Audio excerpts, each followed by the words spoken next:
जय श्री राम। शंखनाद में आपका स्वागत है।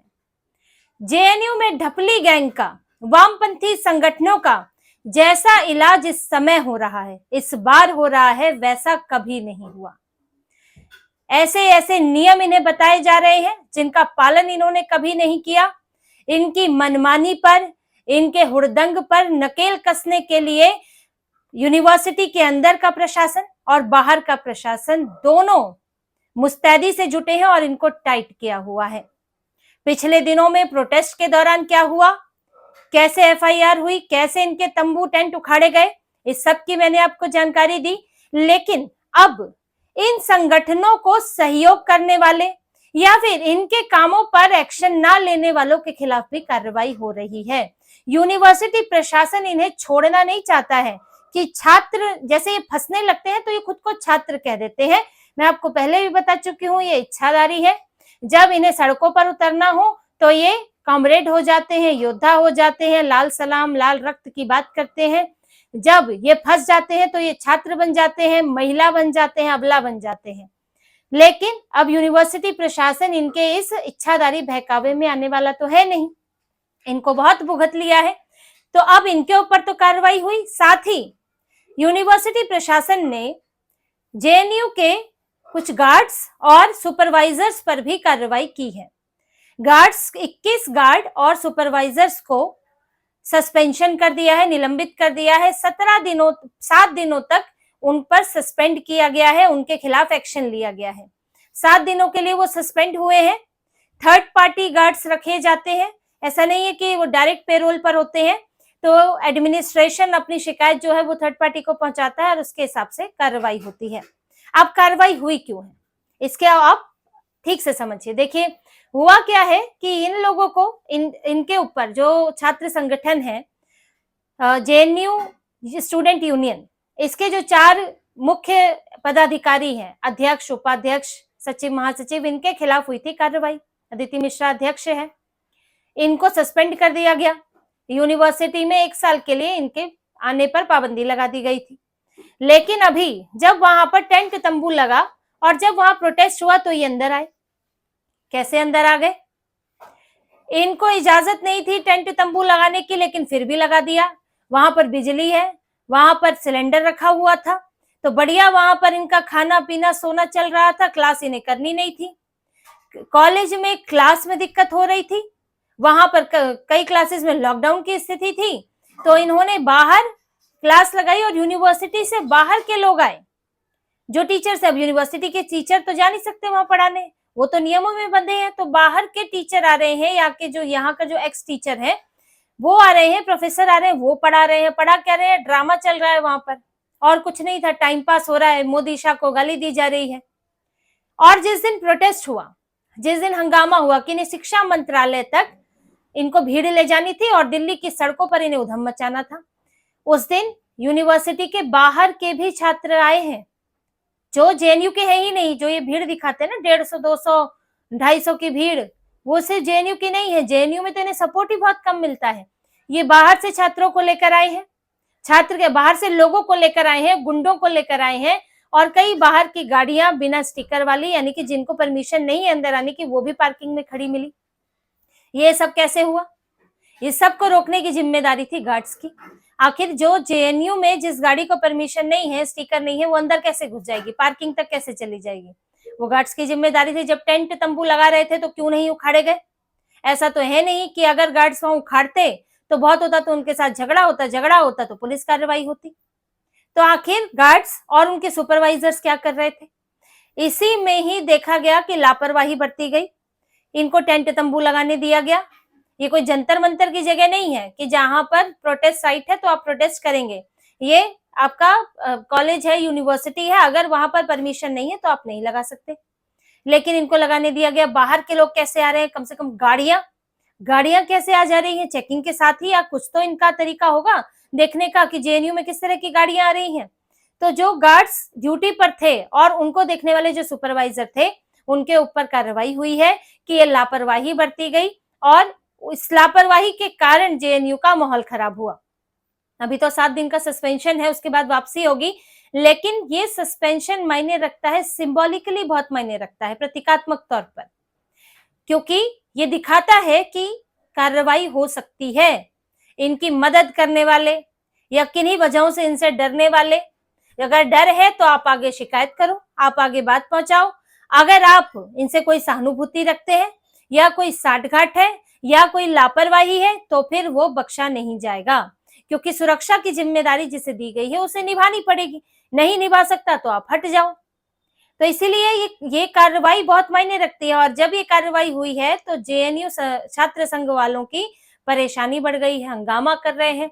फिर इनके अंदर का गरीब जाग गया कि वो तो बाहर से थर्ड पार्टी वाले गार्ड हैं, अभी कितना ही वो कमाते हैं, आप सस्पेंड कर देंगे तो ऐसा हो जाएगा, उनके लिए तो वैसे भी नियम बहुत खराब है, वगैरह वगैरह सारी समस्याएं एक साथ आ गई।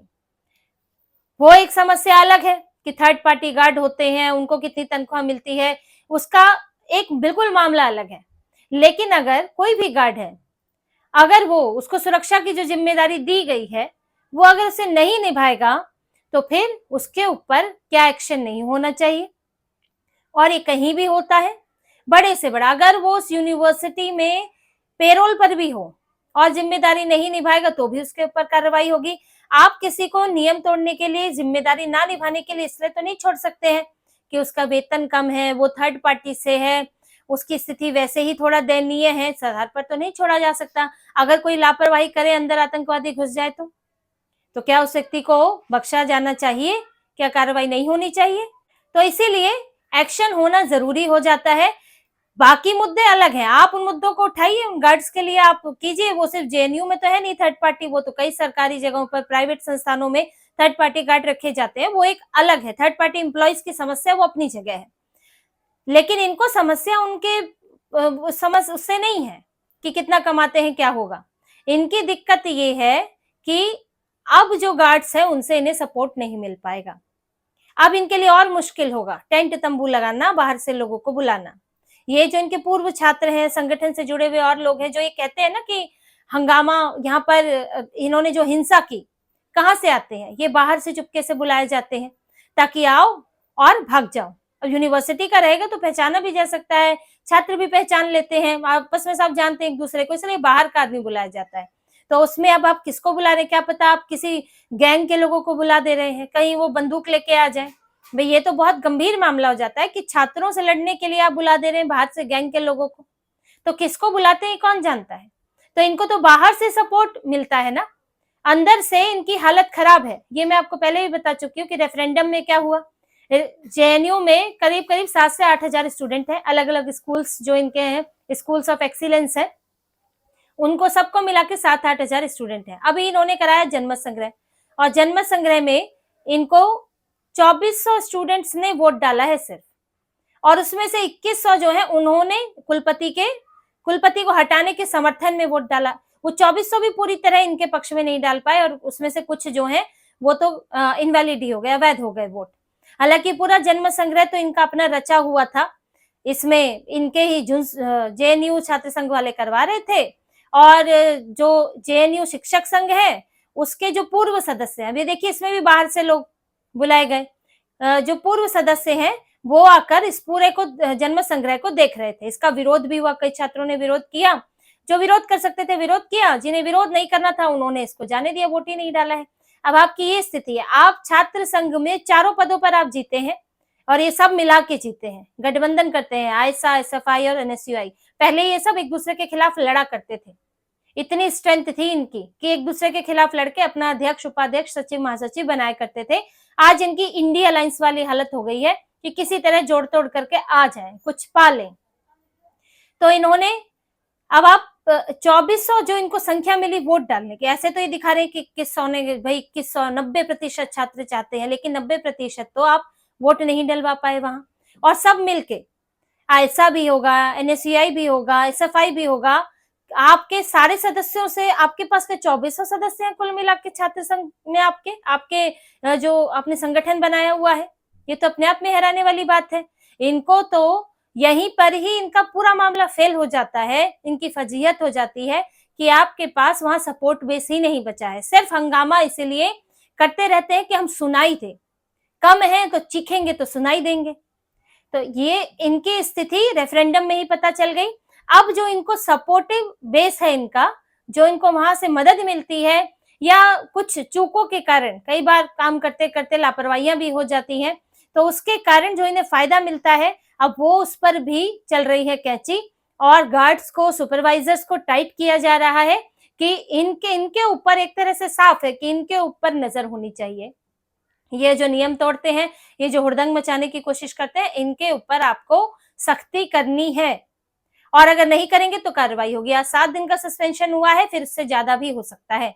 तो ये बड़ा संकेत दिया गया है इसके जरिए कि किसी को ऐसा भी नहीं कि नौकरी से ही पूरी तरह निकाल दिया, सस्पेंशन है, अब हो सकता है उसकी जगह गार्ड बदले या वही आए और एक मैसेज के साथ आए, वो एक अलग बात है। लेकिन ये छात्र संघ वालों की दिक्कत जरूर बढ़ा दी है।